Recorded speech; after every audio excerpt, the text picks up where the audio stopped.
Welcome back to Neeraj food blogs.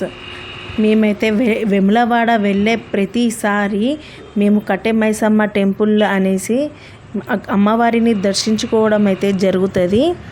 కాకపోతే ఈసారి ఒడి బియ్యం పోద్దాం అనేసి రెడీ చేసుకొని అమ్మవారినికైతే చీర ఒడి బియ్యంతో సమర్పించాము. అలా సమర్పించుకొని కొబ్బరికాయ కొట్టి మనస్ఫూర్తిగా దేవుణ్ణి వేడుకొని మేము వేములవాడకైతే వెళ్ళడం జరుగుతుంది.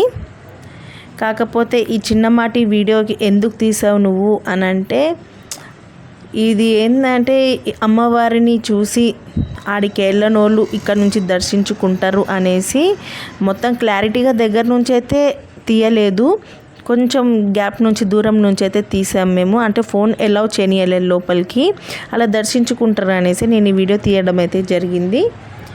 నచ్చితే లైక్ అండ్ షేర్. కాకపోతే ఇక్కడ ఉన్న వ్యూ వాతావరణం కూడా మాకు చాలా మంచిగా అనిపించింది. మేము వెళ్ళే టైంకి అక్కడ ఉన్న వాటర్ ఫ్లో, ఇంకొచ్చేసి చల్లటి గాలికి నేనైతే ఈ వీడియో తీశాను.